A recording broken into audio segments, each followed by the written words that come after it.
Muy buenos días, muy buenas tardes o muy buenas noches a todos nuestros amigos de Exercise Physiology and Training.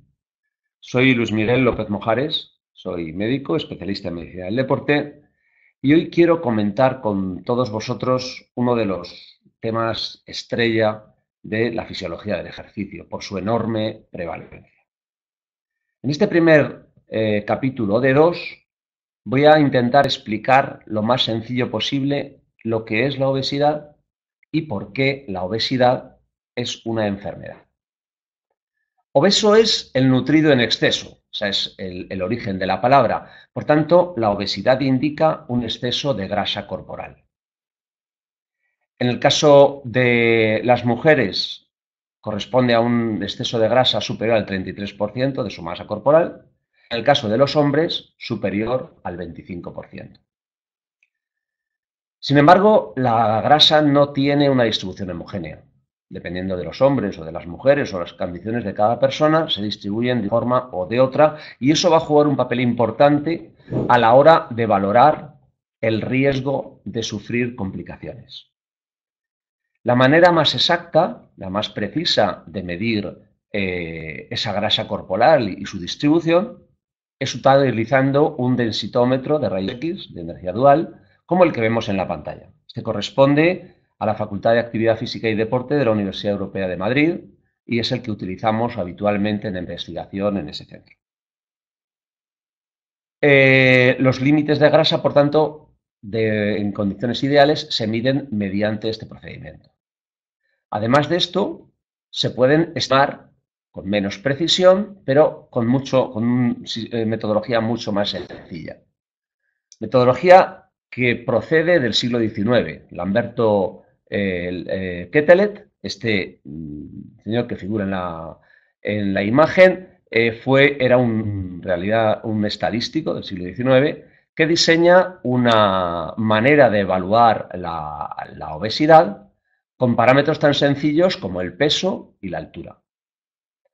Esta simplicidad de la valoración hace que hoy en día, muchísimo tiempo después, siga siendo la gran herramienta de evaluación del peso.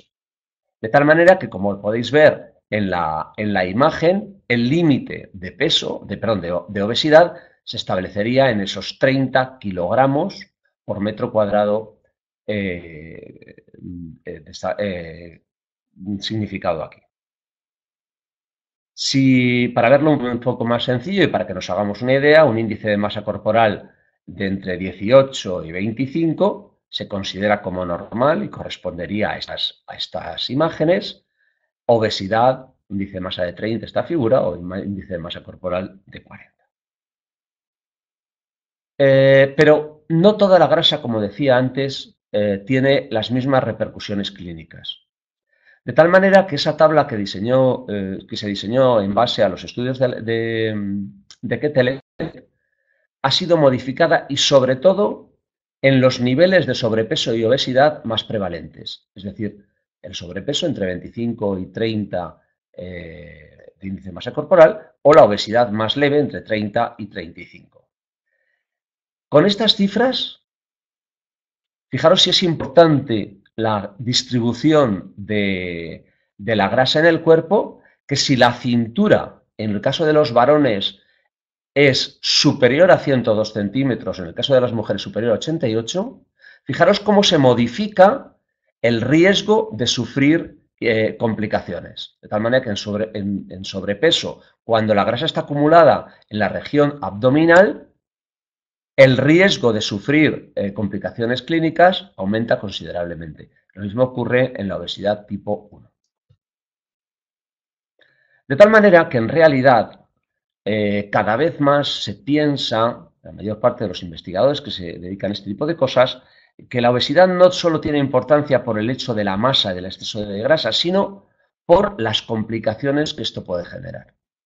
Esto hace que en los últimos años, sobre todo a partir del año 14, del año 15, existe una corriente muy importante en los investigadores que tienden a dar más valor a las complicaciones generadas por la obesidad que a la obesidad en sí.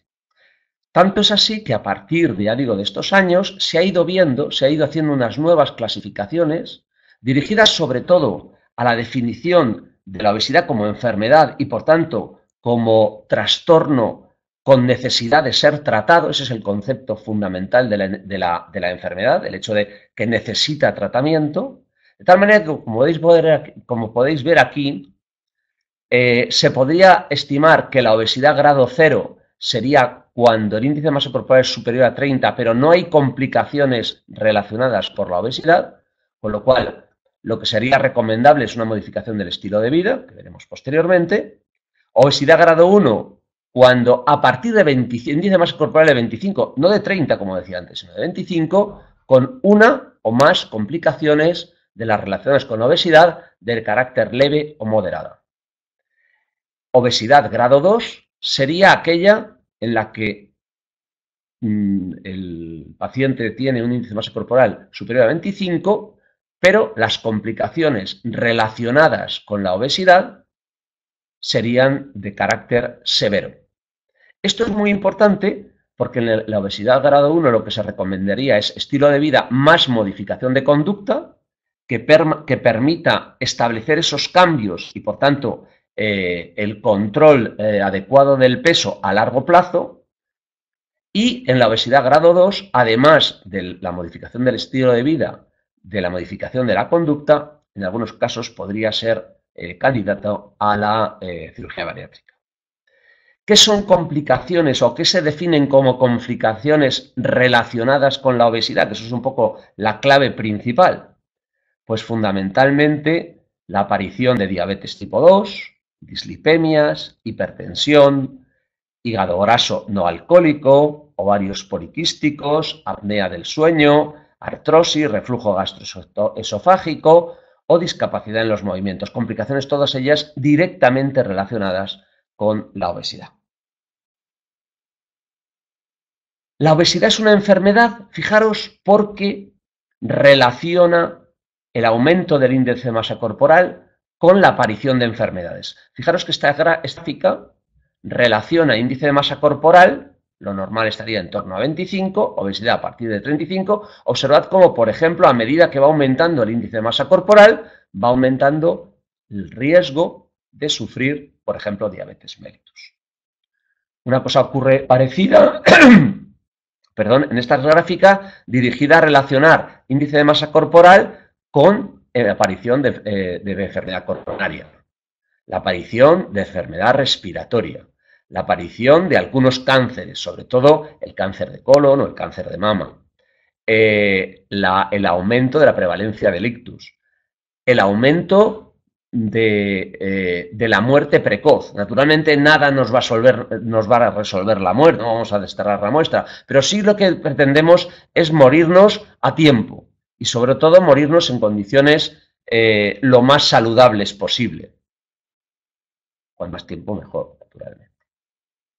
Para que sea de una manera gráfica, fijaros, cada 5 unidades que un individuo aumenta en su índice de masa corporal, se produce un aumento en el riesgo de mortalidad precoz. De tal manera que la mortalidad por todas causas puede aumentar un 30%, pero observad cómo, por ejemplo, la mortalidad por enfermedad renal puede ser hasta del 120%, por enfermedad, por diabetes mellitus, ya decía antes, en unas cifras parecidas, por enfermedad hepática y por una serie de trastornos. En resumidas cuentas, que el incremento del índice de masa corporal, ese aumento de masa, trae como consecuencia un aumento en el riesgo de sufrir todas estas patologías crónicas. Si aumenta el índice de masa corporal entre 30 y 35, por ejemplo, se calcula que disminuye la supervivencia entre 2 y 4 años. Entre 40 y 45 nos podría costar haber perdido entre 8 y 10 años de nuestra vida útil. En España es un verdadero problema. En las últimas estadísticas del año 2017, que son las últimas publicadas por el Instituto Nacional de Estadística, como podéis ver aquí, la obesidad supone aproximadamente el 17% de la población adulta y sobre todo ha aumentado aproximadamente en torno a un 8% en los últimos 25 años. Por tanto, la obesidad o el sobrepeso es un problema de salud que influye negativamente en la actividad laboral y en la calidad de vida.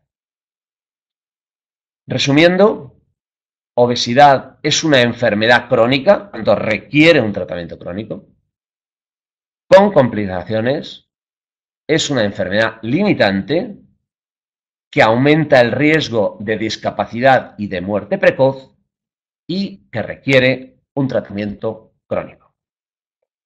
Amigos, muchas gracias por la atención y quiero aprovechar para indicaros que tenemos una segunda parte de este programa a vuestra disposición en la red. Muchas gracias.